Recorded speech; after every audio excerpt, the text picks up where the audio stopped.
warahmatullahi wabarakatuh. Salam.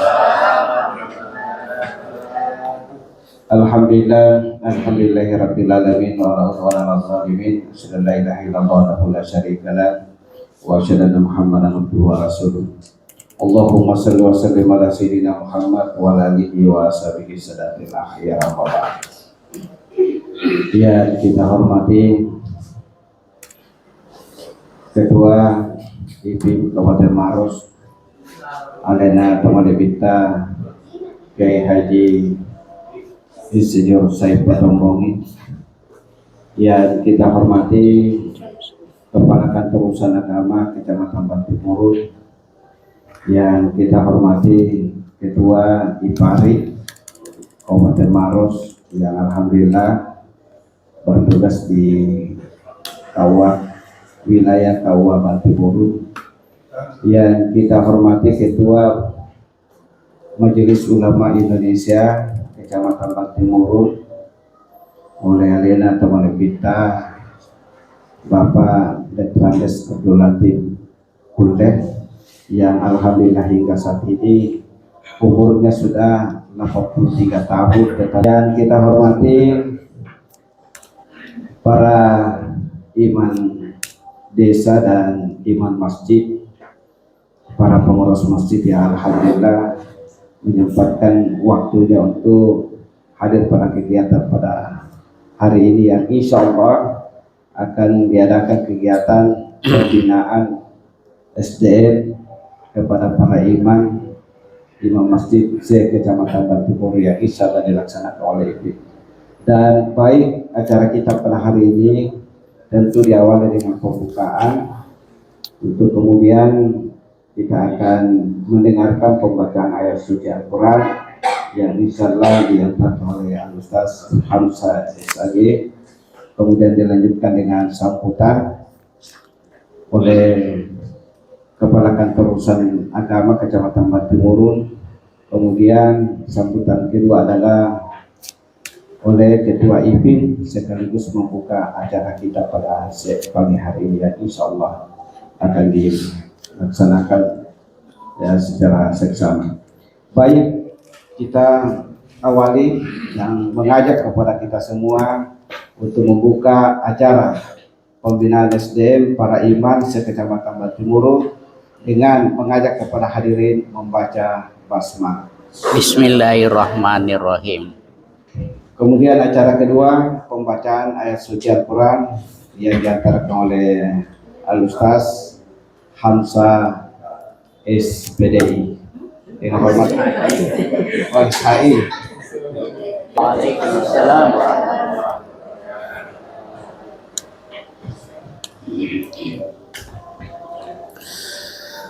A'udzu billahi minasy syaitonir.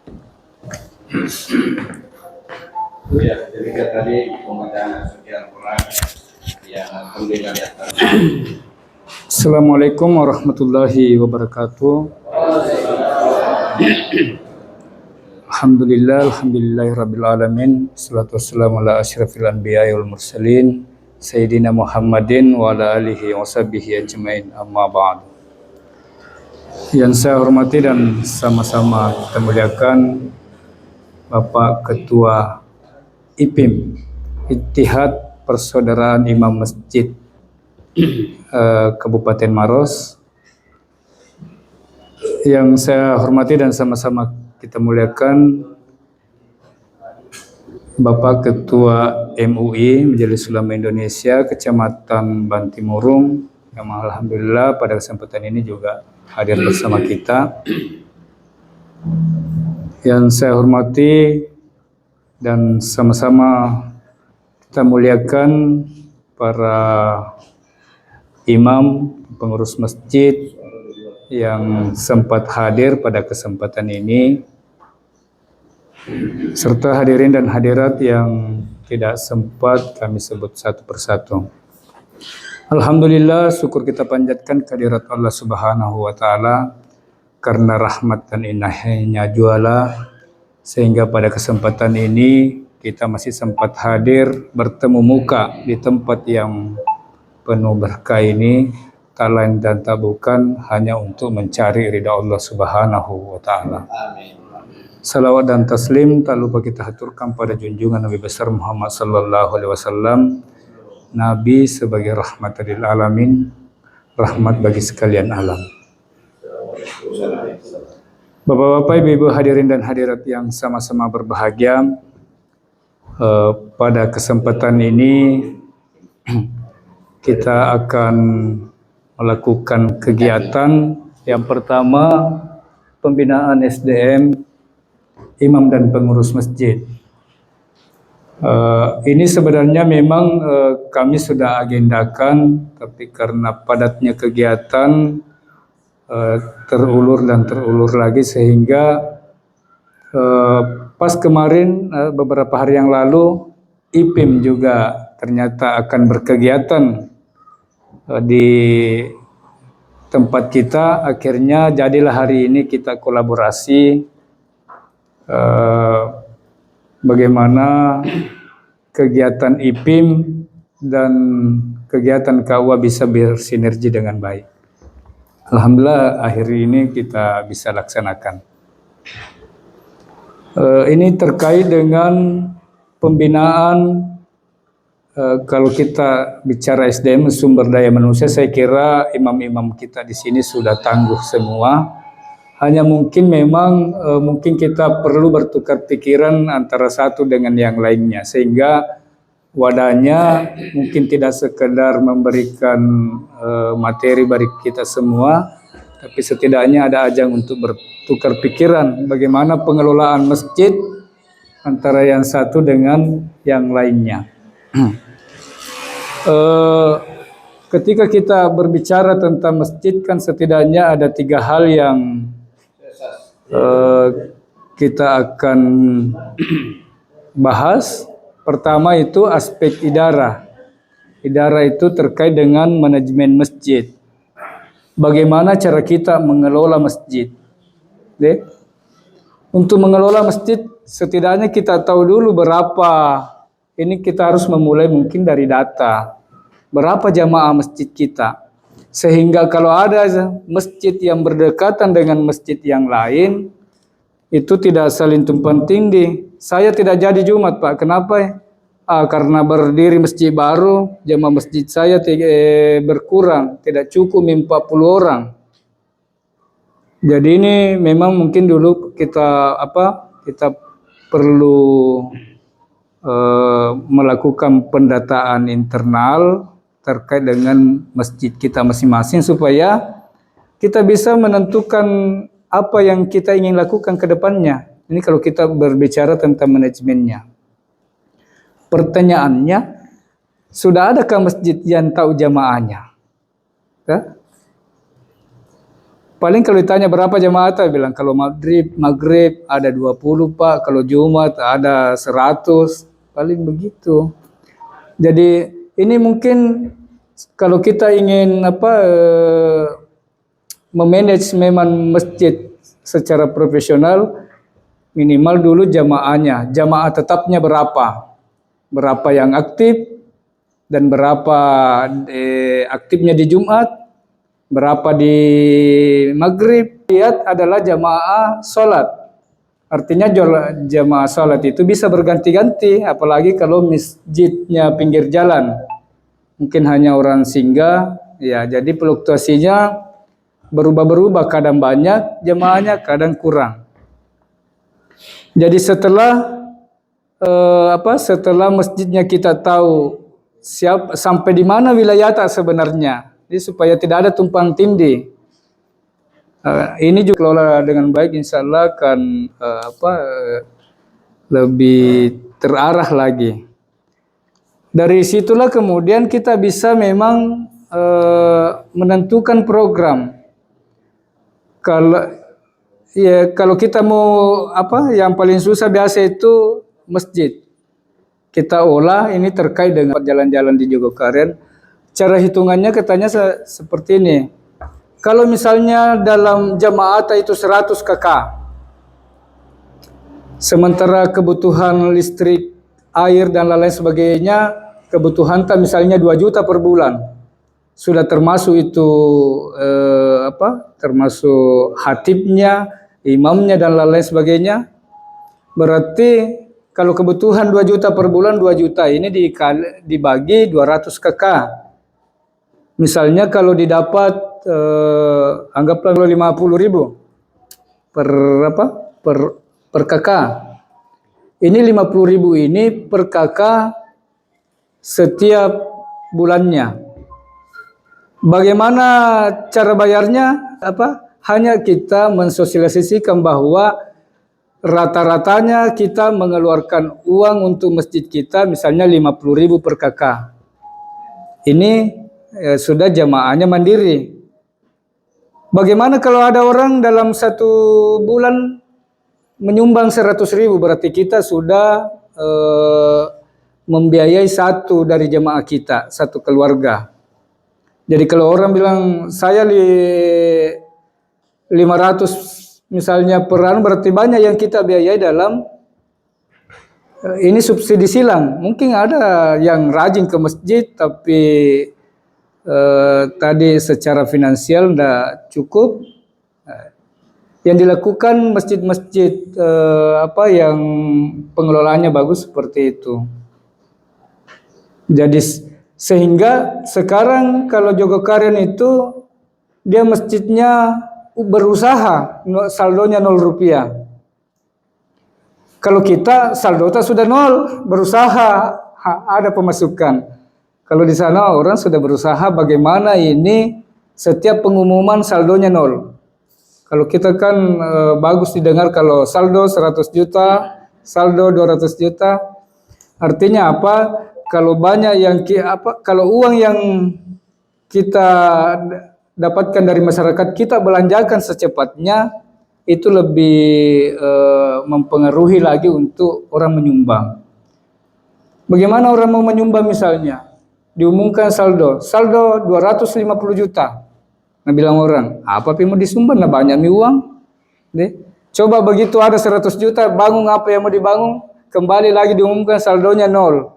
Orang tentunya akan berusaha untuk menutupi lagi supaya ada saldo. Itu yang pertama. Selanjutnya ini terkait dengan ada program Kementerian Agama. Ini ada menetapkan masjid ramah. Jadi kategorinya banyak, ada ramah anak dan perempuan, ramah difabel dan lansia, ramah lingkungan, ramah keagamaan, keragaman, ramah duafa dan musafir. Saya coba uraikan satu persatu supaya kita bisa menilai masjid tak kira-kira dekat-dekat masjid apa, masuk apa nanti. Supaya kita bisa lakukan kegiatan-kegiatan ke depannya. Jadi pertama, kalau masjid ramah anak dan perempuan, kategorinya itu diharapkan terpenuhinya atau memiliki pojok bermain anak. Jadi kalau di masjid tak ada tempat-tempat bermain anak, biasanya yang ada begini kalau gabungi dengan TPQ atau ada playgroupnya, biasanya ada. Tapi kalau ada misalnya memang banyak luas lahannya, kemudian ada itu tempat tempat permainan anak-anaknya, ada ruang toiletnya dan tempat wudhu anak. Kadang-kadang kita tempat wudhu misalnya semuanya rata. Yang anak-anak ini tidak bisa dapat kerannya, jadi lompati akhirnya patah. Kalau masjid ramah anak menyiapkan bervariasi itu tempat wudhunya. Ada yang rendah yang memang untuk bisa anak-anak jangkau. Selanjutnya ada perpustakaan yang isinya tentu banyak buku-buku yang anak-anak bisa baca, anak-anak kita, buku-buku pendidikan agama mungkin yang dasar dan lain sebagainya. Terus ada ruang laktasi ibu. Ruang laktasi itu maksudnya ruang menyusui. Jadi ibu-ibu misalnya anaknya ibu-ibu datang sholat bawa anaknya, ada ruang menyusui ketika mereka memang mau menyusui anaknya. Sarung mukena dan perangkat salat lainnya, kalau ini sudah terpenuhi, itu yang disebut dengan masjid ramah anak dan perempuan. Jadi coba kita ganda-ganda dulu masjid, tak kira-kira kita kursi roda itu kita dorong, bisa langsung masuk ke ruangan. Kalau tangga-tangga yang kita pakai itu artinya harus diangkat.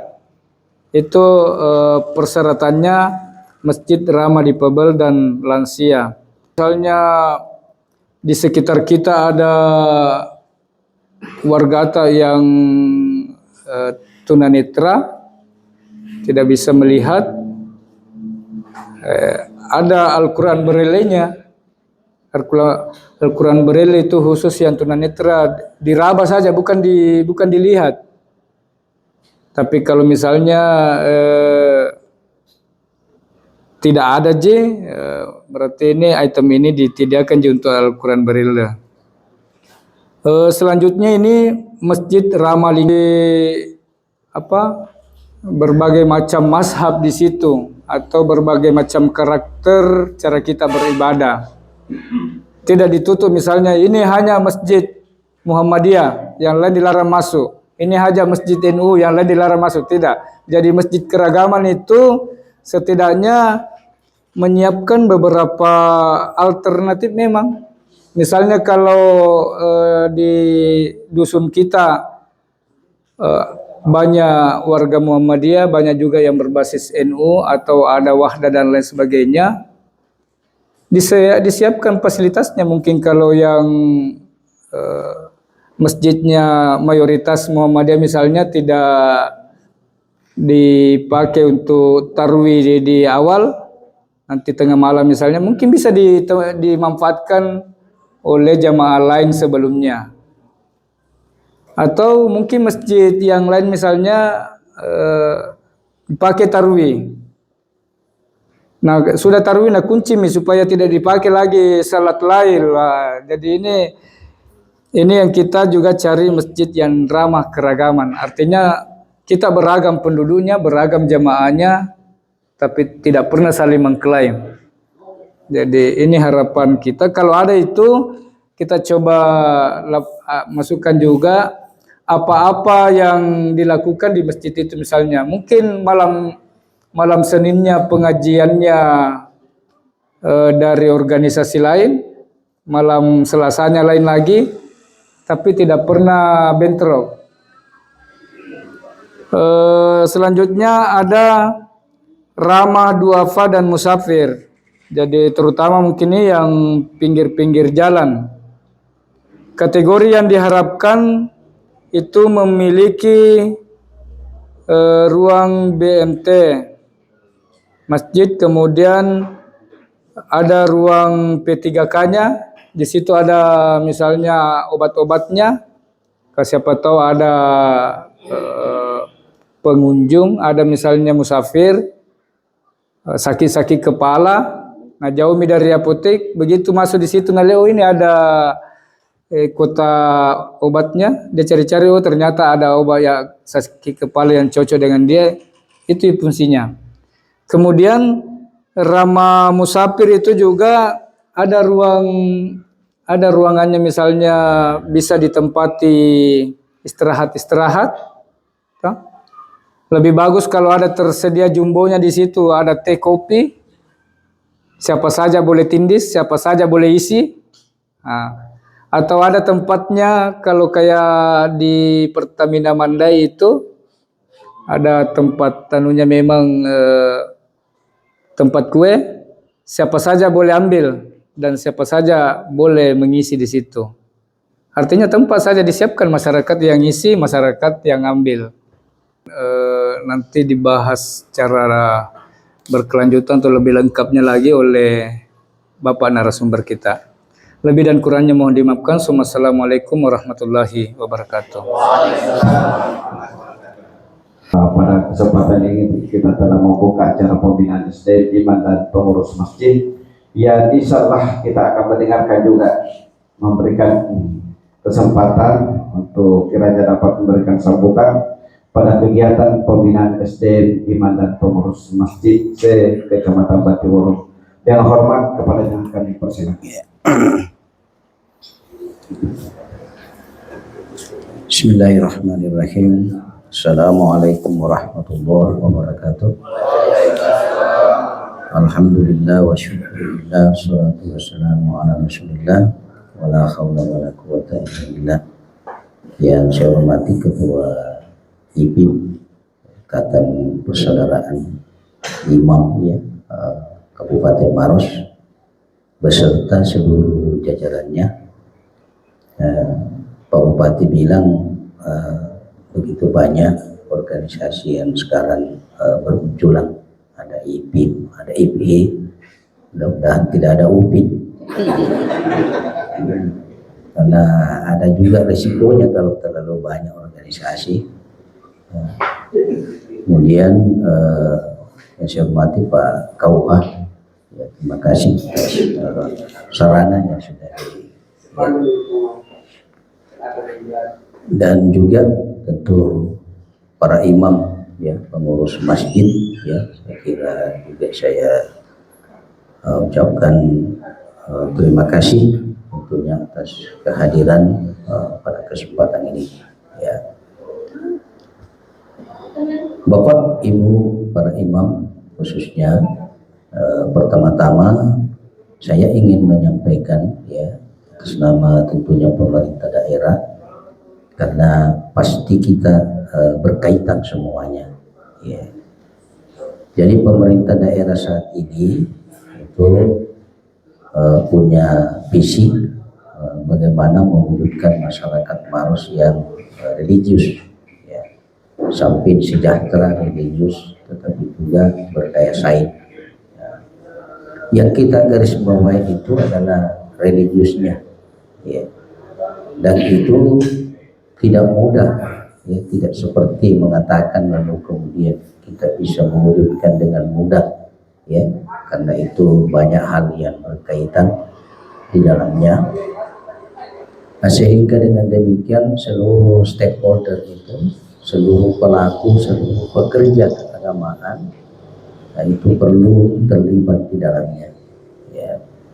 Sehingga tanggung jawab daripada bagaimana mewujudkan religius ini adalah tanggung jawab kita semua, ya.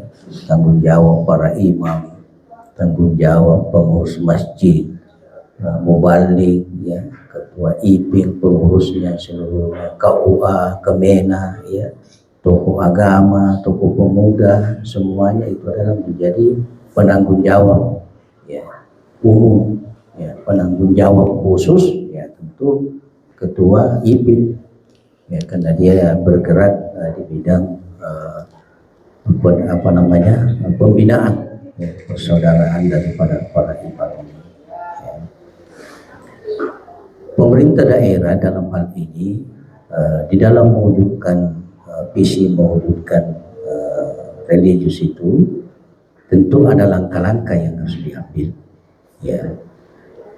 Ada program kegiatan yang harus diambil dilaksanakan oleh pemerintah daerah.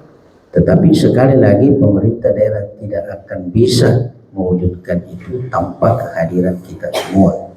Ya, inilah contohnya apa yang dilakukan oleh IPIM sekarang ini adalah salah satunya adalah bagaimana meningkatkan kemampuan, ya, sumber daya manusia daripada para imam dan juga pengurus masjid. Nah, itu dulu yang khususnya yang berkaitan dengan peningkatan sumber daya manusia, ya, karena itu memang ada di RPJMD kita peningkatan sumber daya, pelatihan kemampuan qiraah, tartil para imam itu juga perlu ditingkatkan, ya. Pengetahuan agamanya perlu ditingkatkan, ya. Karena imam itu tugas utamanya sesungguhnya adalah pemimpin, ya, pemimpin jamaah. Jadi dia harus mampu melakukan penyadaran, Intinya itu sebenarnya penyadaran bagaimana imam itu menjadi contoh, ya, menjadi teladan, memiliki akhlakul karimah tingkat tinggi, pemahaman agama yang mendalam seperti lautan yang luas dan dalam. Nah, itu kita mengharapkan sebenarnya seperti itu para imam itu. Nah, khususnya ya, karena lebih spesifik lagi biasanya itu IPIM melakukan pembinaan itu ya seperti katakanlah peningkatan kemampuan membaca ya Al-Quran, tartil Al-Quran dari para imam itu. Nah, itu lebih spesifik lagi ya. Dan kita tidak perlu malu untuk belajar ya. Saya selaku kepala bagian Kesra sudah sering berhubungan dengan para kori dan korea kita ya. Saya bawa ke tingkat provinsi untuk lomba, tingkat nasional untuk lomba. Hari Minggu nanti ini kami bawa lagi MTQ Korpri ke Palangkaraya. Nah, ini Kori dan Korea ya.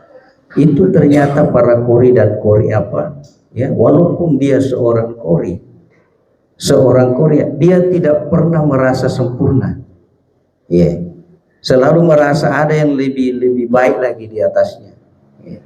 Jadi kita tidak perlu merasa merasa malu ya, merasa baru dibahas Korea sudah menelpon ya.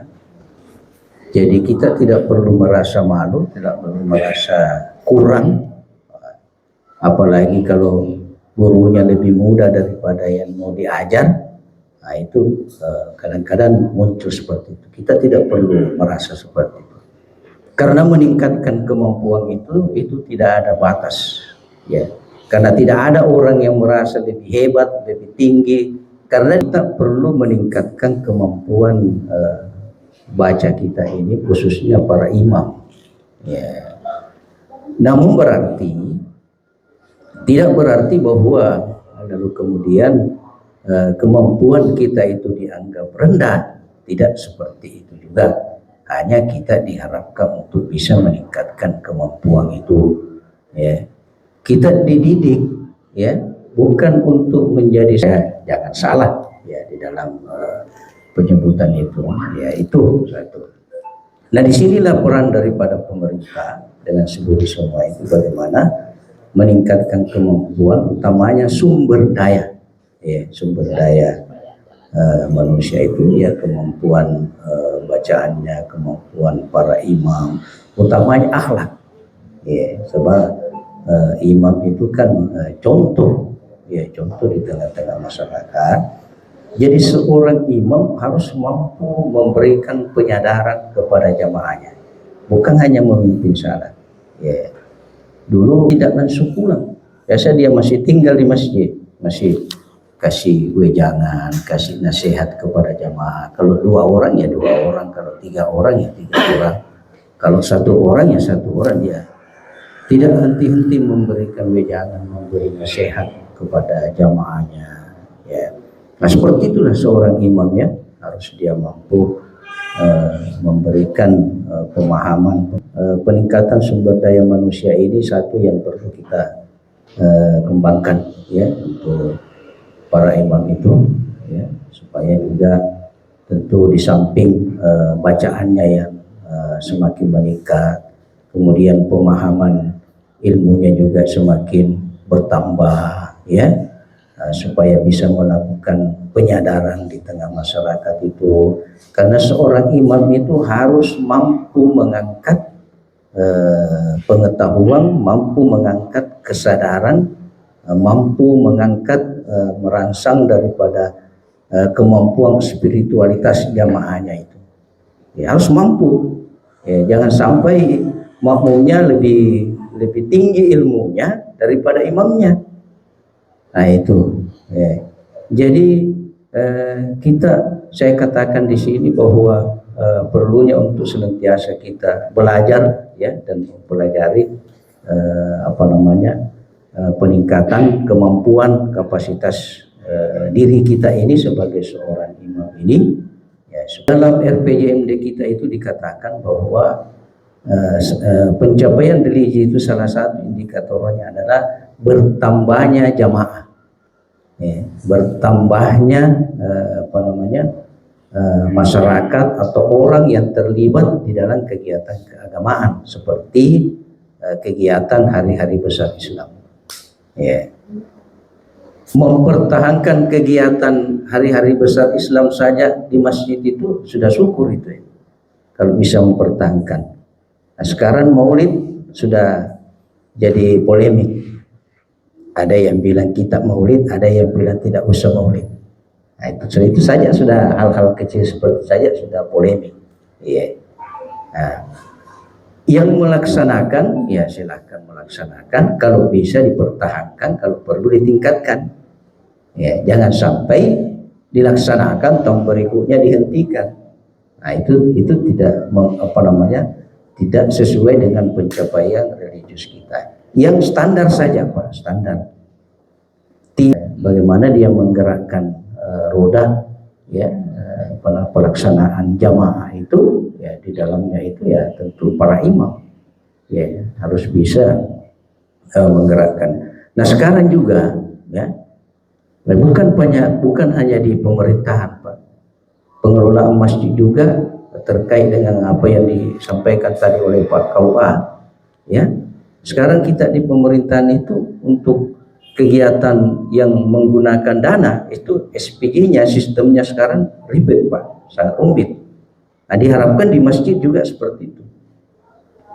Dulu orang kalau kasih sumbangan di masjid itu tidak diumumkan, ya, tapi orang percaya karena mungkin orang yang pegang adalah orang yang amanah, bisa dipercaya, dan orang juga jamaah juga percaya. Nah, tapi di keadaan sekarang ini, Pak, tidak bisa begitu. Bilang simpan miwannya percaya gitu jamaah kita ini kan tokoh. Nah, sekarang keadaan sudah berkembang. Iya. Nah, semakin cerdas, semakin orang sekarang ini harus diumumkan.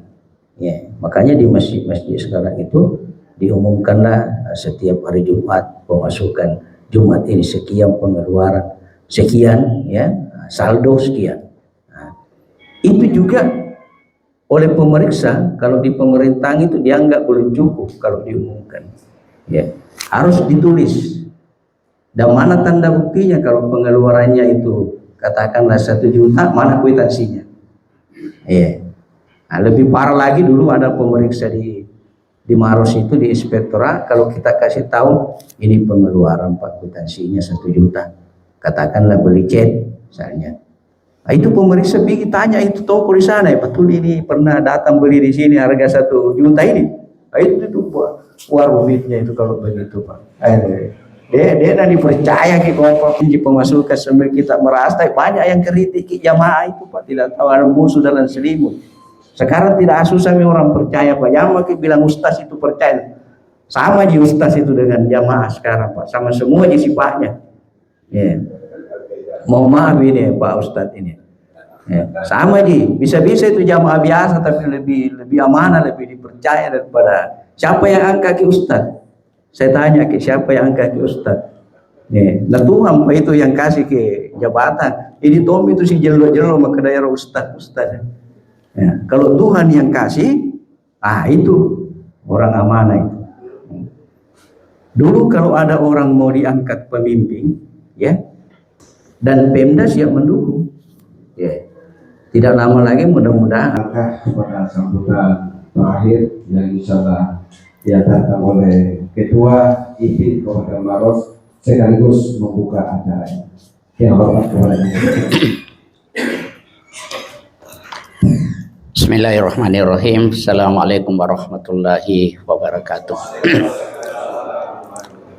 Saya hormati Bapak Kepala Kantor Urusan Agama yang Kecamatan Bantiburu yang tadi minta izin karena ada kegiatan di kantor camat. Yang kita hormati bersama Kabak Kesra. Alhamdulillah sibuknya beliau, tapi saya telepon kemarin berusaha menyempatkan hadir. Yang saya hormati, samping kanan saya ini adalah pengacara DMI. Sengaja kita undang untuk memberi session tentang advokasi terkait dengan masalah-masalah hukum yang bisa saja mungkin imam ditempati bertanya, ya, tentang pernikahan dini, tentang cerai rujuk, ya. Beliau ahlinya ini. Tapi alhamdulillah tidak pernah cerai beliau, ya. Tapi ahli tentang cerai dan rujuk. Para imam, ya alhamdulillah, pengurus masjid, alhamdulillahi ala ihsani wa syukurlahu ala taufiqihi wa imtanani.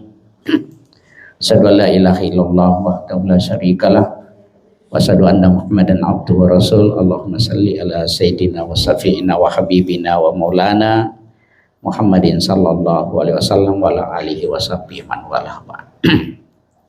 Alhamdulillah, pada pagi menjelang siang ini kita bersilaturahim para imam dan para pengurus masjidnya. Alhamdulillah. Sebenarnya tentu tidak cukup waktu untuk kita bahas tuntas, ya, tentang peningkatan SDM, imam dan para pengurus masjid.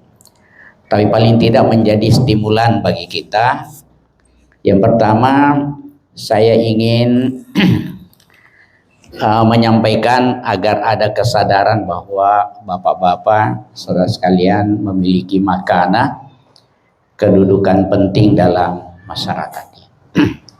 Ya, kita ini punya makanah, posisi strategis yang sangat penting dalam pembinaan umat.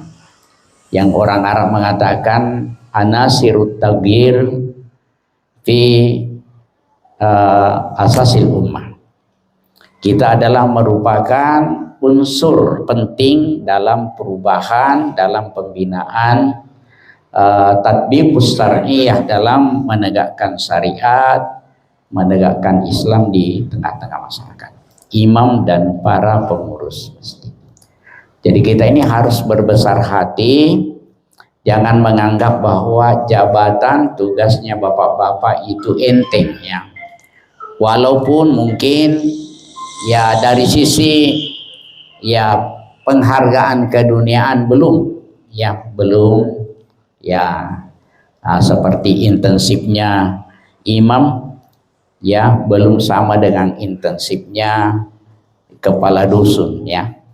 Seperti itu barangkali, ya. Tapi di sisi Allah tugas kita ini adalah tugas yang mulia. Olehnya itu imam dan para pengurus masjid harus memasukkan kesadaran ini dalam pikiran dan jiwa kita bahwa kami ini adalah sebenarnya orang penting.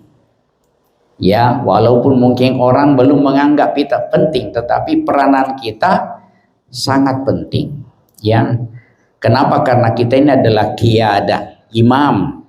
Ya, imam itu bukan sekedar jabatan sebagai imam, tetapi dengan imam itu sejumlah tanggung jawab, ya, yang dibebankan kepada kita sebagai imam dan pengurus masjid. Olehnya itu seorang imam dan pengurus masjid tidak boleh puas dengan kemampuan yang kita miliki. Selalu ada usaha untuk mengupgrade, meningkatkan, mengupdate pengetahuan kita sebagai imam dan sebagai pengurus masjid. Ya, ada beberapa hal yang sangat penting yang perlu kita miliki. Yang pertama, istiab maknawiyah, kapasitas jiwa kita harus selalu ditingkatkan, karena banyak masalah-masalah keumatan pasti larinya kepada kita. Maka ya spiritual kita ini, ruhiyah kita ini, jiwa kita ini, hati kita ini selalu ingin dipersiapkan menghadapi persoalan-persoalan umat, ya. Karena mau tidak mau pasti larinya jamaah kita kepada kita. Maka ini dulu yang harus kita tingkatkan, kapasitas maknawiyah, kapasitas spiritual. Makanya seorang imam itu dari sisi spiritual dia adalah syekh. Ya, syekh dalam sisi spiritual. Dia adalah orang yang dianggap bahwa spiritualnya, ruhiyanya, jiwanya lebih daripada yang lain. Ya, itu harus kita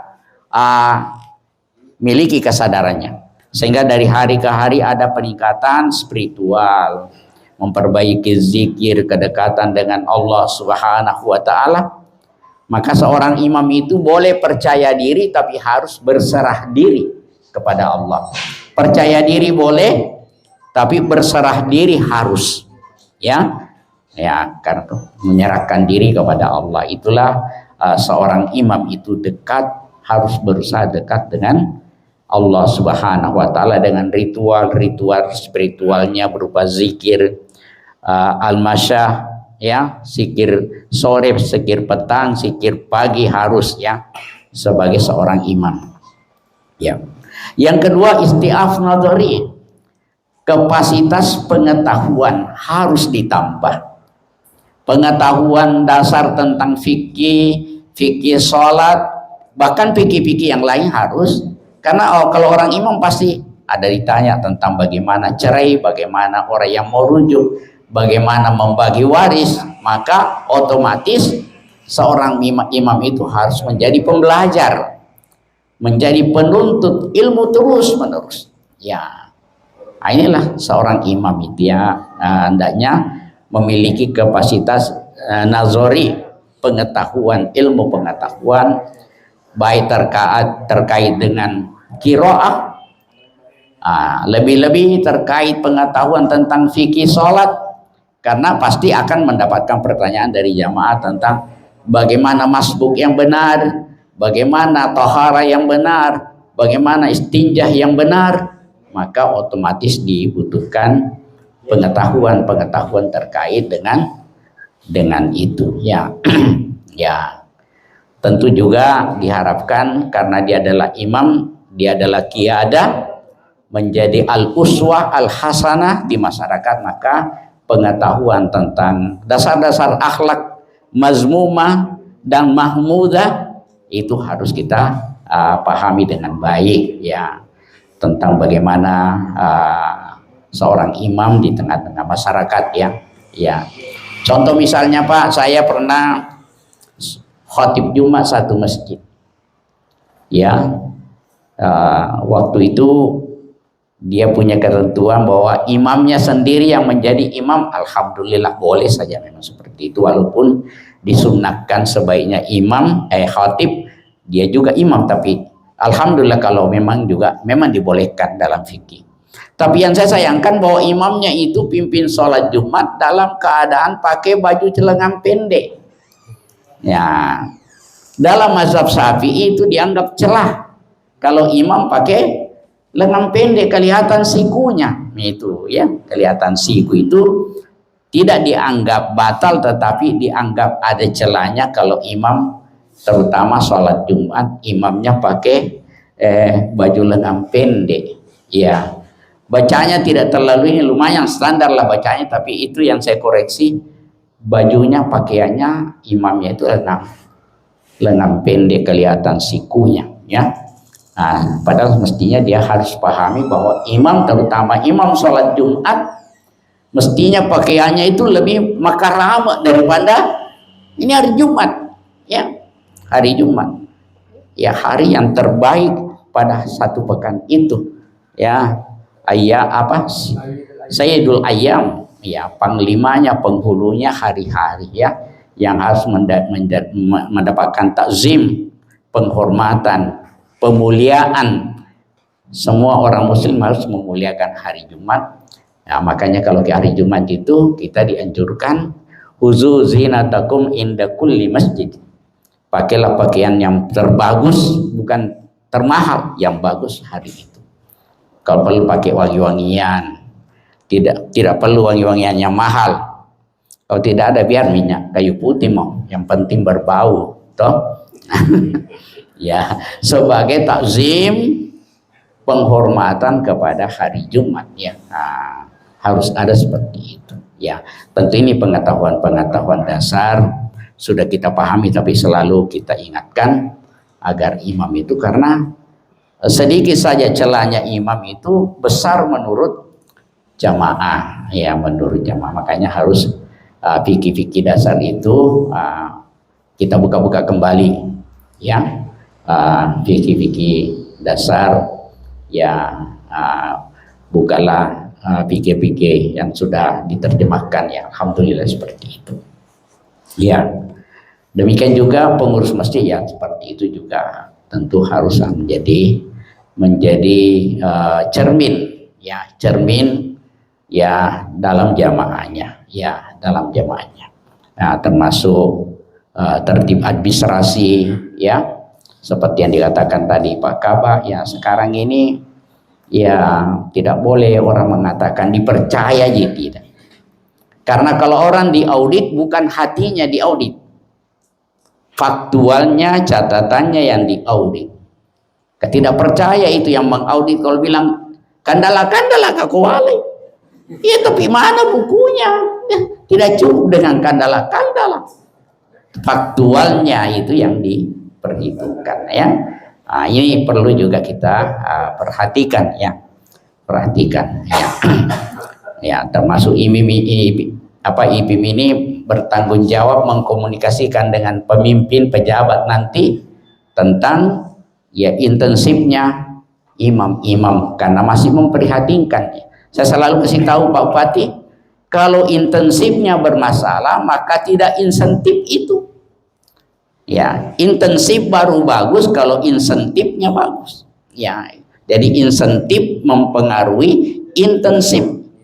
Ya, kalau insentifnya setengah-setengah maka intensifnya juga setengah-setengah. Nah, tidak begitu kira-kira Pak Imam. Nah, ya insya Allah saya bersama dengan teman-teman IPIM sekretaris berdua sudah pernah ketemu Pak Bupati, sudah sampaikan bahwa kami ingin jangan terlalu jomplang, terlalu jauh jaraknya kepala dusun dengan imam dusun. Saya bilang kalau kepala dusun itu ada orang jual tanah pasti dapat, tapi imam dusun tidak dapat. Ya, tidak dapat imam dusun kalau ada orang jual tanah, tapi Pak dusun dapat itu. Ya, hampir pasti itu dapat, ya. Tidak bertanda tangan. Iya.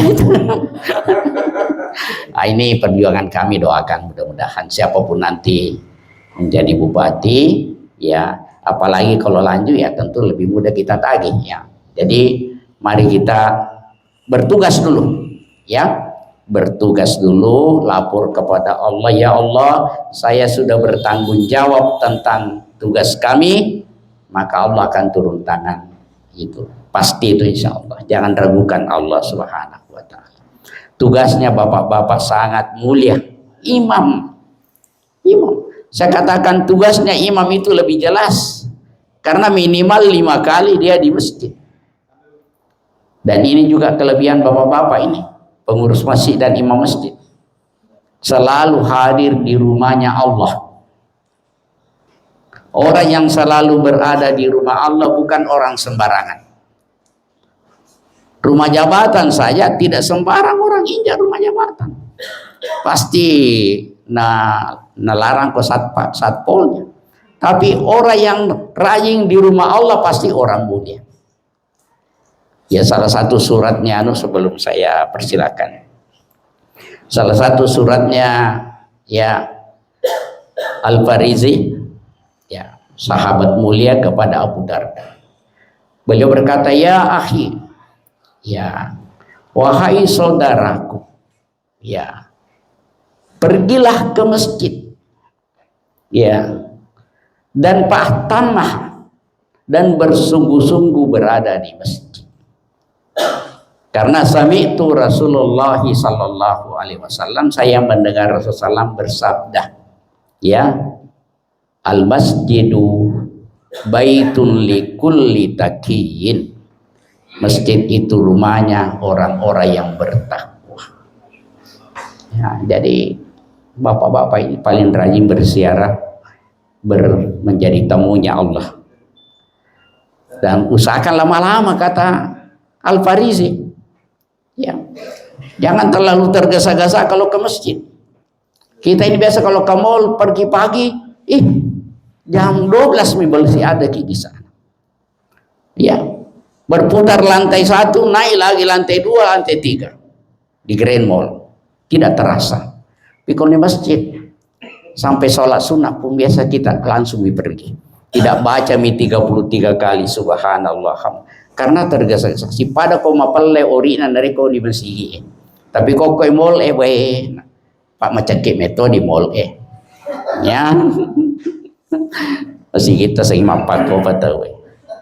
Makanya juga ini tantangan buat kita semua pengurus masjid. Usahakan suasana masjid kita lebih menarik daripada toko. Ya, ini tantangan. Ya, makanya tadi Pak Kabak sudah katakan usahakan. Ya, karena ada juga masjid mencari WC pakai hidung, biar tidak pakai mata. Oh, di sini WC-nya. Hebatnya itu bukan mata dipakai, pakai hidung, Ji. Ya, ada guru ceramah kemarin saya lihat di video itu. Kenapa begitu masjid? Karena selalu orang bilang ikhlas, ikhlas, tidak nagaji ki. Siapa mau ikhlas terus? Anaknya mau butuh uang. Ini juga terjemahan ikhlas ini perlu dirubah, didefinisikan baru tentang ikhlas. Ikhlas itu bukan berarti tidak dapat uang. Kalau semua ikhlas kita definisinya begitu, siapa yang mau ikhlas? Ya, motong orang dapat pahala, tapi motong kenyang. Kalau mampu jamaah cleaning service-nya 3 juta sama dengan gaji pegawai golongan B, bersih itu. Tapi kalau 500 itu lagi setengah mati ditagih orang yang baru sampai 500 aja. Ya, imamnya itu minimal sebenarnya 3 juta standarnya itu. Ya, jangan mau dipersalahkan kalau pergi karena kalau 3 juta itu insya Allah tepat waktu. Sekarang ini imam yang masbuk. Bayangkan kalau imam yang masbuk. Kenapa nama masbuk?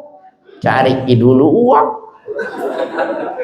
Kenapa tidak bagus kiraannya berbaris bawah, baca di atas karena lapar.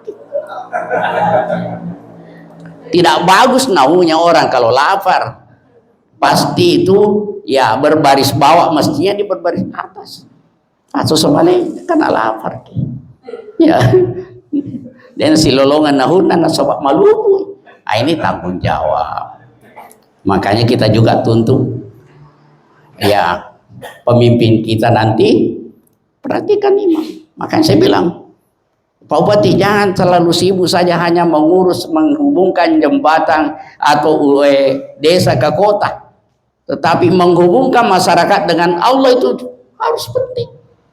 Karena kata Umar waktu dia diangkat sebagai khalifah, kalau ada unta tidak kembali ke tempatnya, kesasar, itu tanggung jawab saya nanti di depan Allah. Tentu lebih-lebih manusia kalau tidak ketemu dengan Tuhannya itu lebih sesat, dan tanggung jawab para khalifah itu para pemimpin.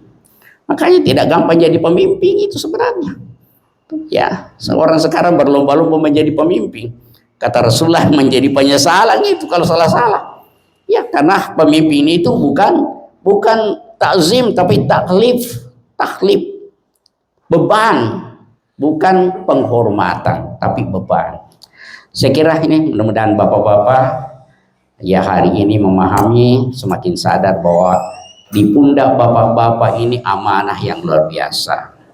Ya, kedudukan yang sangat strategis untuk memperbaiki umat kita. Ya, saya kira demikian. Mari kita buka dengan sama-sama membaca basmalah. Bismillahirrahmanirrahim. Ya, bertawakal kepada Allah Subhanahu wa taala. Terima kasih. Assalamualaikum warahmatullahi wabarakatuh. Waalaikumsalam warahmatullahi wabarakatuh. Semoga sekaligus membuka acara kita maka Ketua IBIM Kabupaten Maros yang terhormat di samping saya Kiai Muda.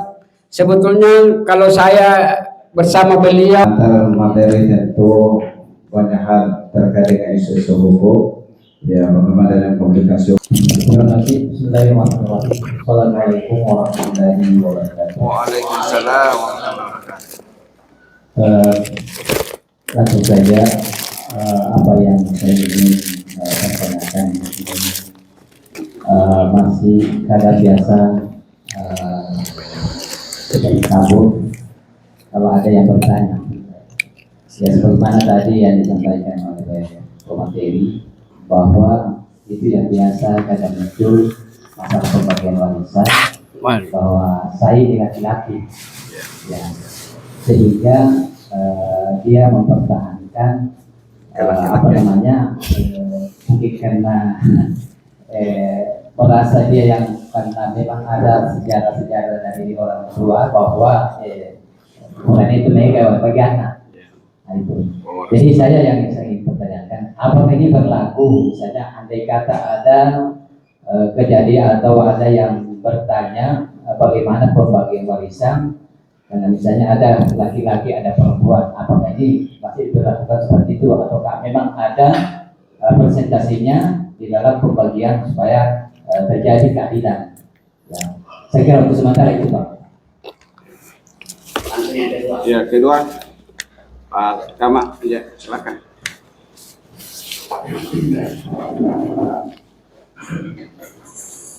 Terima kasih. Assalamualaikum warahmatullahi wabarakatuh. Waalaikumsalam. Langsung saya barangkali Pak. Waktu yang pertama saya ingin pertanyakan masalah pembangunan sekolah.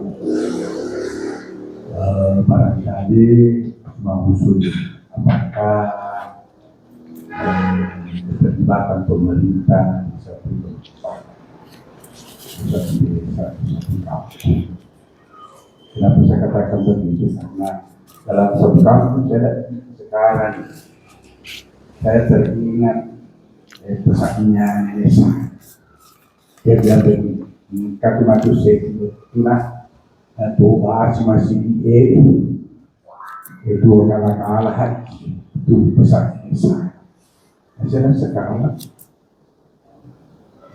samanya di Thailand satu kampung ada dampak. Jamaahnya berapa? Banyak.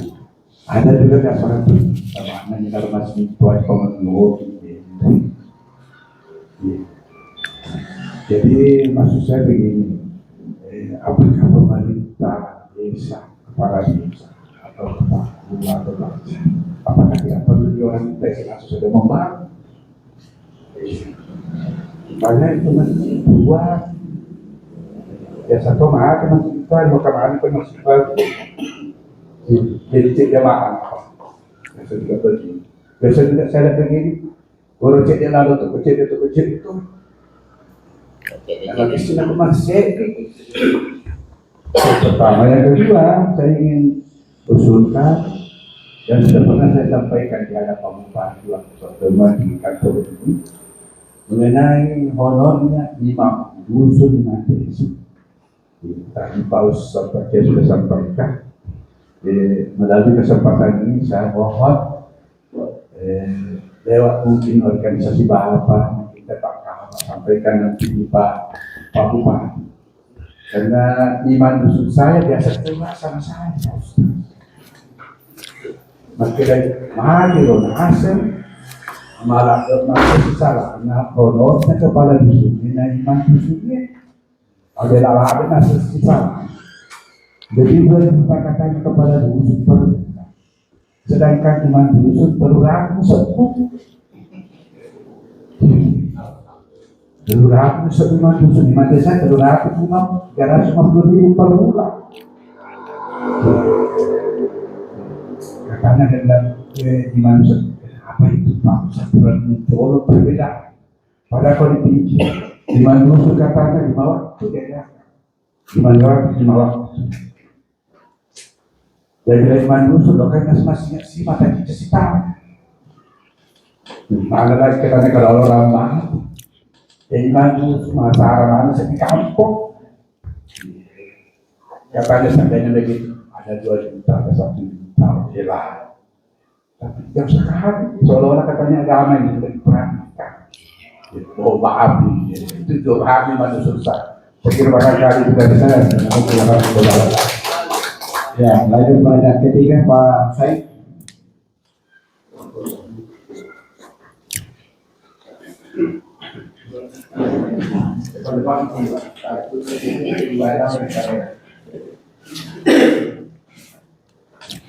Bismillahirrahmanirrahim. Assalamualaikum warahmatullahi wabarakatuh. Ya, alhamdulillah. Terima kasih atas kesempatan yang diberikan. Perkenalkan, nama saya Mursifa. Saya salah satu pengurus masjid di Bumeja, di satu Kamasea, Kecamatan Batingan. Iya, jadi yang saya pertanyakan begini Pak. Jadi kalau saya lihat cara pandang atau paradigma yang selama ini banyak berkembang sebagai pengurus masjid, bahwa hampir semua pengurus masjid itu berpikirnya bahwa membangun masjid itu kan membangun bangunannya Pak. Hampir semua saya lihat kecenderungannya begitu, membangun masjid itu membangun bangunan. Padahal menurut saya membangun masjid itu kan selain membangun bangunannya, yang terpenting adalah membangun jamaahnya. Bagaimana kehidupan jamaahnya sehingga jamaah ini bisa memiliki kemampuan untuk hidup dengan layak begitu. Nah, di mana peran masjid ini yang lemah selama ini? Karena dana-dana yang berhasil dikumpulkan di masjid sebagian besar hanya habis saya untuk membangun gedung-gedung. Setelah dibangun dibongkar, dibongkar yang sifatnya gedung. Ya, saya sungguh memimpikan ke depan ada paradigma baru dalam pengelolaan masjid bahwa yang terpenting harus kita bangun adalah jamaah kita. Saya kemudian tertarik Pak dengan salah satu pengurus masjid di Jogokarian, Yogyakarta. Saya sering pantau di YouTube itu. Ada Pak Yasir di sana di Jogokarian, Jogja. Dia mencontohkan bagaimana membangun masjid itu membangun jamaah, membangun ekonominya, membangun kesehatannya, memberikan pelayanan kepada jamaah supaya jamaah ini bisa berdaya secara ekonomi begitu. Saya sih berharap pengurus IPIM ini bisa menjadi pelopor untuk menggerakkan ini paradigma begitu. Supaya ke depan ada paradigma baru Pak. Terus terang, kalau kita ingin membuat masyarakat kita lebih baik ke depan, maka kuncinya adalah harus ada paradigma baru yang didorong Pak. Kalau paradigma lama yang tetap didorong, hasilnya akan sama. Harus ada paradigma baru, cara pandang baru bagaimana masjid mengambil peran untuk membangun kehidupan masyarakat secara ekonomi, secara sosial dan sebagainya. Jadi salah satu yang saya usulkan Pak, karena saya merasa salah satu hal yang luar biasa adalah saya usulkan agar IPIM ke depan kemudian bisa menghadirkan seminar atau apakah menghadirkan ini pengurus masjid Jogokarian Pak. Dia hadirkan ke sini kemarin, kemudian kita undang pengurus masjid untuk memberikan inspirasi dan memotivasi dan menggerakkan kita semua supaya kita bisa ikuti mereka bagaimana sebenarnya membangun masjid yang ideal ke depan. Bagaimana masjid dalam kaitannya dengan kesejahteraan. Bahwa membangun masjid itu ada tugas kita bersama, bukan hanya bangunannya tapi jamaahnya. Terima kasih. Assalamualaikum warahmatullahi wabarakatuh. Ya, terima kasih. 3 penanya, tentu pertama adalah dari Pak Yasis. Ya, ini laki-laki terlalu pede sebagai fokus utama ya. Kira-kira seperti apa gambaran ke depan untuk bagaimana ya menjelaskan itu. Kemudian dari Pak Kamar Indonesia ini, ya ini honor perbedaan gaji iman dengan dusun. Ada yang mengibaratkan bahwa kalau iman itu adalah sama halnya kementerian agamanya. Kalau kepala dusunnya itu adalah bupatinya. Jadi memang sangat beda ya tanggung jawab kewilayahannya. Kemudian Pak Musing ini adalah paradigma selama ini ya orang-orang membangun masjid itu hanya fisiknya, tetapi tidak dilihat kesejahteraan jamaahnya. Bagaimana mengedukasi jamaah itu supaya ketertarikan bukan hanya tertarik berjamaah, tetapi juga tertarik untuk berinfak atau bersedekah. Ya mungkin itu. Nah, ini mungkin Pak Muslim mewakili ini masjidnya paling jauh kasihan, tetapi motor kena kasih amplop itu Pak Katok Bayar yang hadir ke sampai 1 juta, tapi apa mau dikasih? Ya mungkin begitu ya.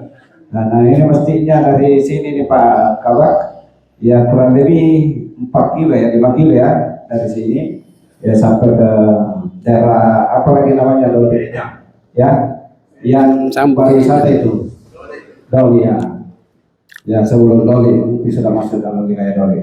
Ya mungkin untuk penanya pertama mungkin ini ya, langsung oleh Pak Jamaluddin kepada kami persilakan. Bismillahirrahmanirrahim. Terima kasih atas pertanyaan Bapak itu terkait masalah apakah itu adil kalau laki-laki 2 sementara perempuan 1.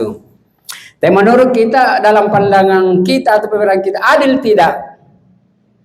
Saya tanya dulu, menurut kita adil tidak kalau laki-laki 2 perempuan 1? Adil? Adil. Kalau di Indonesia ini ada 3 hukum yang berlaku. Pertama adalah hukum adat kewarisan, hukum barat kewarisan, dan hukum faraid. Di antara semua hukum ini justru hukum faraid atau hukum syariat lah yang paling adil.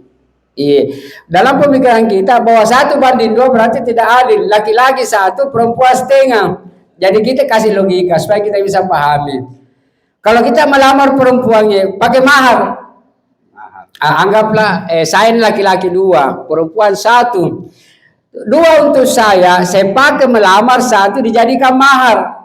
Berarti diambil perempuan ya. Jadi tadinya perempuan dapat 1 menjadi 2 karena datang mahar 1. Hak warisnya juga 1. Sekarang laki-laki tinggal 1. Untuk apa yang 1 itu? Itu yang dipakai untuk berusaha. Supaya kita memikirkan bahwa ternyata hukum Islam itu adil kaitannya dengan pembagian harta kewarisan. Kalau sekiranya 1 banding 1, laki-laki menaikkan mahar 60 juta, 100 juta, apa dapat usaha nanti? Iya, jadi yang dipakai yang 1 itu dipakailah usaha. Kecuali kalau dalam surah Nisa ayat 3 bahwa kalau mau berlaku adil cukup 1 lah, jangan mipangkihu ma ta'awalakum minan nisa'i masna wa sulasa. Cukup kalau mau berlaku adil 1 lah. Kalau istri, iya kalau istri, ya pakai ya kalau iya. Tapi mengatakan bagaimana saya bisa adil Pak? Kalau saya coba, jangan bagi coba yang penting berlaku adil lagi. Jadi persoalan 1 banding 2 itu sangat adil karena itu adalah ketentuan dari Allah Subhanahu wa taala. Jamaah, warisan itu tidak ada haknya Nabi membagi warisan. Bayangkan tidak ada. Dia bilang aksimul mala baina ahli faraidi ala kitabillah, tidak ditambah wa sunnatir rasul, tidak dengan taraktu fikum amrain main tabastum lam tadillu ala kitabillah wa sunnatir rasul. Untuk kemaslahatan dunia dan akhirat kitabullah wa sunnatir rasul. Tapi kalau khusus untuk pembagian warisan kitabullah. Kenapa demikian? Bagaimana hebatnya manusia, sadarnya, imannya, kuatnya yang namanya harta. Masya Allah. Pasti kalau dijodohi dirita pasti kita orang 1 ji. Di situ barangkali jadi jamaah adil itu 1 banding 2 karena kaitannya dengan mahar. Barangkali begitu Pak Kiai. Iya. Ya, dilanjutkan oleh Pak Kabak Esrah tadi. Tentang pembangunan masjid. Ya, masih. Jadi tadi ada yang menanyakan mengenai pertama tentang honor imam itu. Jadi setiap pengeluaran itu utamanya untuk pemerintah daerah itu harus ada dasarnya, karena ini bukan sumbangan sukarela. Misalnya bupati kasih itu 1 juta, kasih 2 juta, ini periksa Pak. Jadi setiap sesuatu itu harus ada dasarnya. Nah, sementara sekarang ini untuk honor imam dusun itu kasih ada yang kita dengar itu 350 ya, yang sangat kecil, jauh dari harapan kita. Nah, kalau begini sebenarnya bukan honornya yang mau dikasih naik, peraturannya yang mau dirubah. Nah, kalau dirubah itu peraturan otomatis naik itu honornya. Jadi kalau menurut kami dan ini juga sudah sejalan dengan program daripada pemerintah Kabupaten Maros, khususnya produk hukum, ya. Nanti mungkin kami akan di bagian Kesel akan membuat mengusulkan draft tentang peraturan yang berkaitan dengan honor imam. Nah, itu dulu yang harus kita geledah dulu, ya. Nah, sehingga kalau itu bisa kita geledah, tentu bisa meningkatkan daripada honor-honor para imam ini. Nanti insya Allah kami akan mencoba untuk membuat draftnya.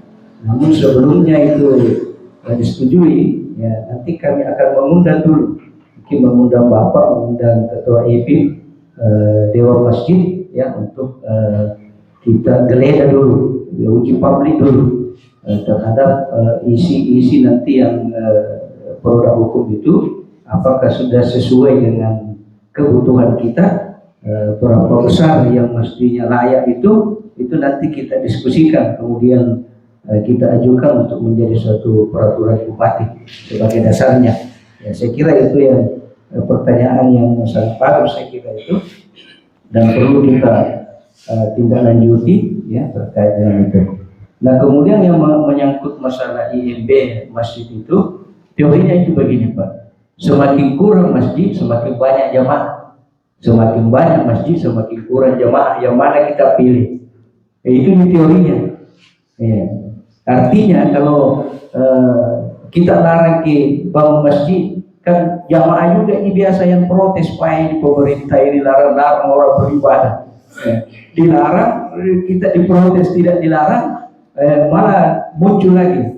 Nah, karena itu di dalam ketentuan itu sebenarnya sudah jelas, masjid itu kan sama di juga bangunan rumah itu ada persyaratannya. Bahkan ada tambahannya lagi, harus ada rekomendasi dari FKUB, ada rekomendasi dari Kementerian Agama. Nah, pertanyaannya ini juga harus kita sosialisasikan dulu, Pak. Apakah jamaah siap itu dihentikan bangunannya kalau sudah membangun baru tiba-tiba dilarang atau dihentikan? Kita butuh sosialisasi juga. Dan perlu mungkin aturan yang lebih kuat lagi, ya, yang kita sosialisasikan dulu terhadap persyaratan pembangunan masjid ini.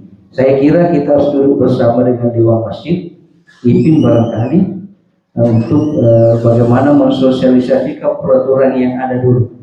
Nah, kalau memang sudah tersosialisasi dengan baik, baru kita tindak lanjut. Kalau menindak lanjut itu mudah sih. Hanya di lapangan biasa tidak semudah itu. Kita tidak memberi izin, apalagi tempat ibadah sangat sensitif. Nah, kalau tempat ibadah nanti dianggap dilarang beribadah, pemerintah larang beribadah karena dilarang lagi membangun, banyak hal-hal yang sensitif di dalamnya.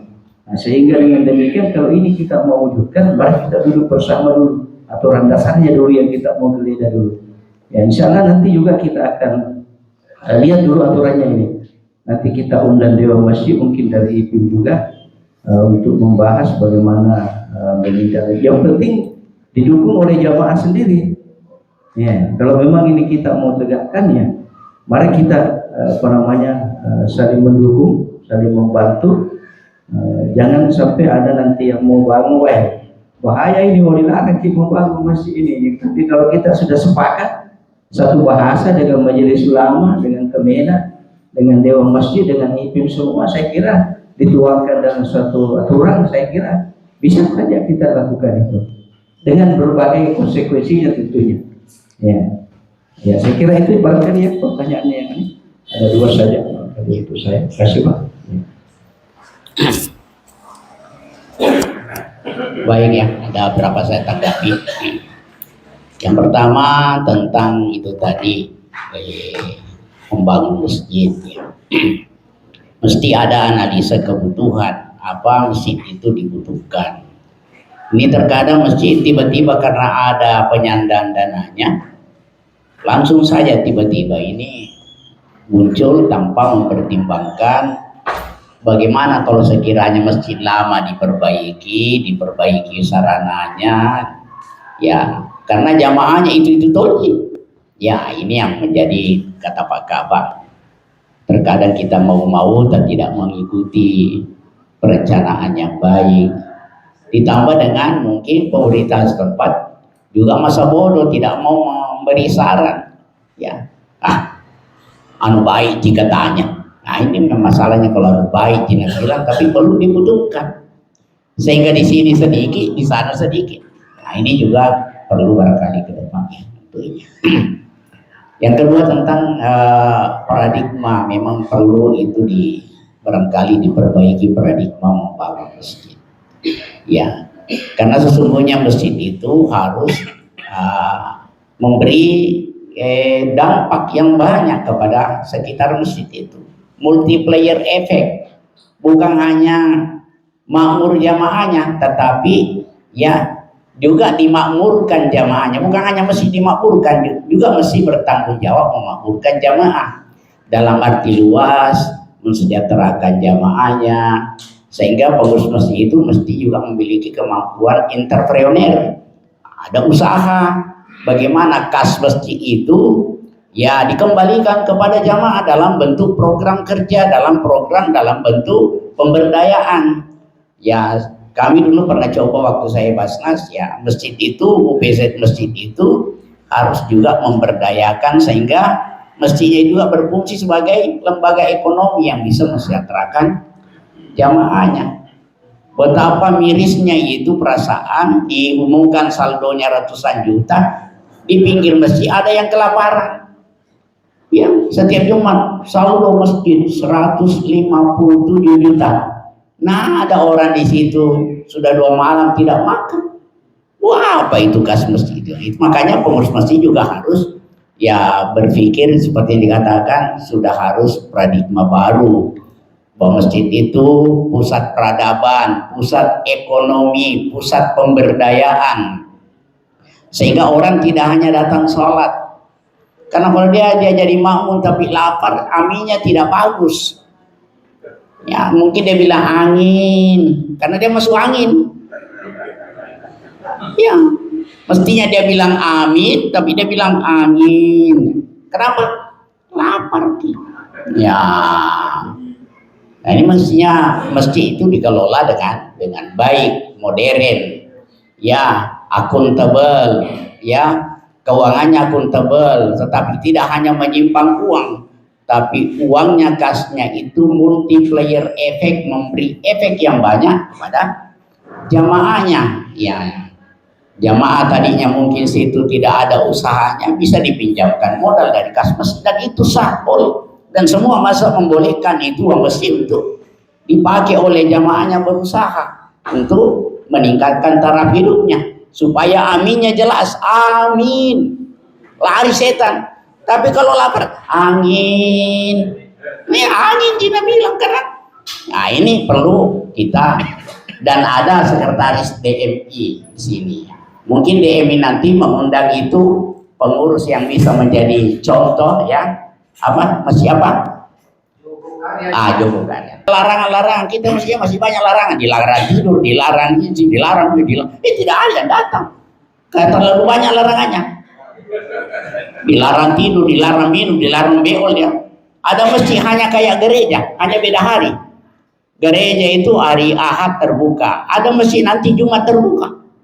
Ya hanya beda hari. Nah ini tidak boleh terjadi, insya Allah ya. Nah, kemudian tentang imam, seperti yang katakan Pak Kabat tadi, kita rubah aturannya, mengusulkan agar ada regulasinya yang memberi kesempatan, diberi santunan, insentif lebih besar ya. Sekarang ini ada proses juga Pak Kabayang, sudah proses menerbitkan Perbu peraturan bupati, yang kita harapkan nanti ADD itu ada celah untuk menyantuni imam di situ.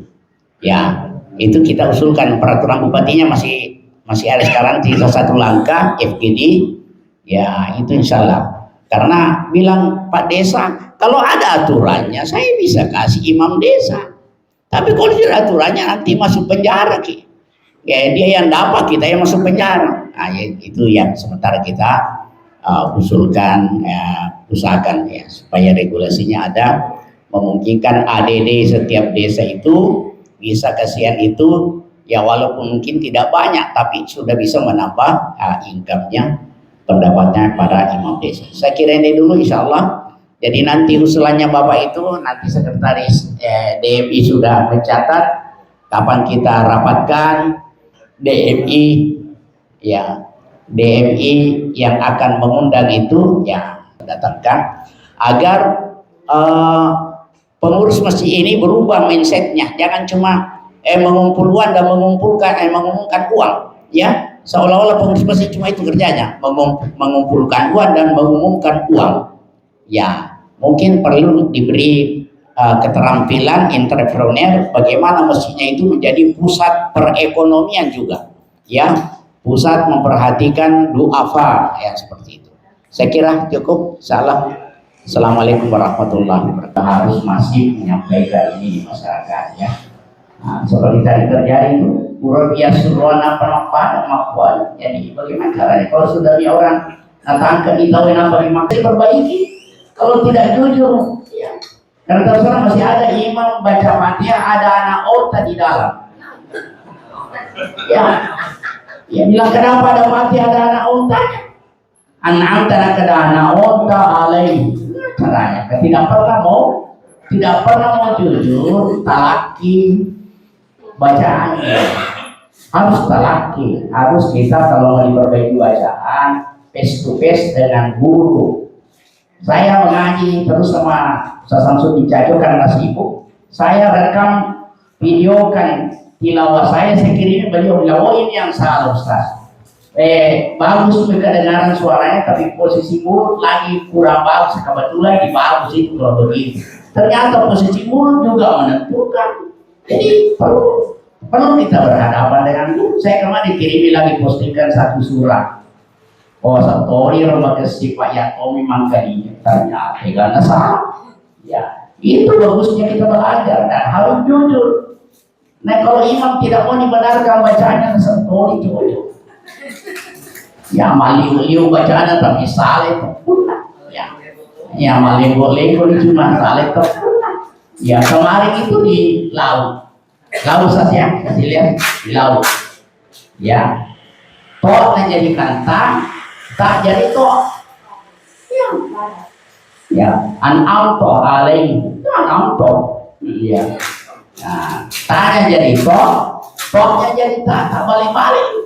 60 tahun jadi imam baru kemarin bilang salah kamu balik. Iya Pak, kenapa kemarin kali ini enggak tahu Pak cocok kok mungkin mau rina deh mencapai pesannya pasti jadi Fatihah.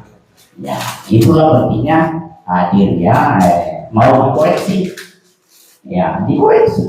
Kalau orang mau baik itu mau dikoreksi. Alhamdulillah saya kemarin dikoreksi catatannya ada 7. Saya sudah berjanji mau mengulang itu surat, jadi kembali guru saya. Ya, nah, saya videokan karena tidak ada waktu mau lagi sama Ustaz Samsudin. Saya video. Oh, imam selesai. Oh, ini 7 catatannya kemarin dalam satu surat saya baca. Ya. Bagi nasi orang. Tapi alhamdulillah kalau di jamaah aku, ya orang langsung kasih baca aku. Di Cina, di kaki Ustaz Samsudin mau itu. Jadi kita jujur kita. Dan tidak perlu malu dan tidak perlu ini kan selalu mau diperbaiki. Allah itu melihat usaha bukan hasilnya, ya bukan hasilnya, ya sama dengan pintar. Kita bukan urusan kita pintar, urusan kita belajar. Pintar itu urusannya Allah, ya urusannya Allah kalau pintar. Tapi urusan kita, tanggung jawab kita mau belajar, ya saya kira demikian karena belajar tidak berhentinya. Wa fawqa zi ilmin alim, di atasnya orang berilmu masih ada orang berilmu, makanya terus belajar. Saya kira itu yang bisa saya jawab ya, mengingat sudah hampir waktu soal Persiapan penutupan. Kebetulannya dengan hormat kami persilakan. Baik, bismillahirrahmanirrahim. Assalamualaikum warahmatullahi wabarakatuh. Singkat tanpa mengurangi rasa hormat kepada Pak Kesra Ketua IP Kecamatan narasumber dan teman-teman lebihku para imam. Pertama mungkin alhamdulillah bersyukur hari ini Pak Kabak Kesra hadir sehingga suaranya IPIM ini kesambung Mana lagi sini? karena tadi ada yang mempertanyakan mestinya harus ada pelatihan imam. Sebenarnya terformulasi oleh istilah program sehingga ini di kecamatan bervariasi. Ya, kebetulan Bantimurung ini kena untuk pembinaan hukum. Walaupun dihadirkan adalah para imam, karena kami tahu bahwa ada problem yang mungkin berkaitan dengan persoalan hukum. Nah, tadi sudah kita bahas ternyata. Ya, makanya ini satu program yang dianggap penting untuk materi dari keberadaan IPIM hadir di depan imam. Kemudian yang kedua juga bahwa ini menampung aspirasi sesungguhnya. Apa persoalan yang muncul dari imam itu sendiri. Tadi sudah beberapa kecamatan yang kita kunjungi, alhamdulillah banyak juga imam yang sportif, bahwa di Lauk kemarin itu sudah mengagendakan untuk belajar bersama paling tidak 1 kali dalam 2 bulan. Mudah-mudahan hari ini juga saya kira akan banyak korek di sini yang bisa kita mediasi. Ini masalah tidak punya waktu, nah, itu yang jadi masalah. Yang kedua, ilmu yang selama ini kita pakai sudah dianggap cukup. Kira-kira niat bacaku. Ya, tanpa melupakan bahwa di atas langit ada langit. Kalau di atas langit ada langit, ya mungkin mengatakan bahwa lo kapatuja bacaku nasabang kemacan ya. Itu yang saya kira barangkali perlu juga dibudayakan. Dan terakhir, mohon maaf Bapak Ibu, mungkin sebentar kita jangan ada langsung pulang, karena hari ini ada 3 yang diisi, 4. Tadi sudah 2 narasumber isi kepala. Ya. Nah, kemudian yang kedua mungkin juga Pak Kabak Kesra isi spiritual. Kemudian yang ketiga isi perut. Yang terakhir isi kantong. Jadi lengkap ya. Agi kantong-kantong dan pun tahu lo ke mana gitu rezeki. Masya Allah. Ya. Jadi saya kira ini butuh kebersamaan untuk membawa maros religius. Kira-kira sepakat ya Pak? Yang mengusung maros religius, khususnya desa religius itu Majelis Ulama. Ya, ada programnya Majelis Ulama, desa religi. Ya, dan alhamdulillah siapapun yang memerintah, maros tetap MUI tetap mengusung untuk bagaimana maros ini religi. Ya, saya kira mungkin itu barangkali dari kami. Terima kasih banyak pada Pak Kabak Kesra bersamai, dan tentu para imam dan narasumber yang hari ini menjadi bagian dari kegiatan ini. Dan lebih khusus Pak Kawa, tadi saya ketemu di luar, mengucapkan terima kasih dan seluruh teman-teman yang ada di sini. Ya, dengan mengucapkan alhamdulillahirabbil alamin, saya dikoordinir oleh Ketua IPIM untuk menutupnya. Alhamdulillah sebagai tanda dari sebuah acara kita tutup, dan makasih selagi dan mohon maaf atas kekurangan. Billahi taufik wa dawati wal irsyad. Assalamualaikum warahmatullahi wabarakatuh.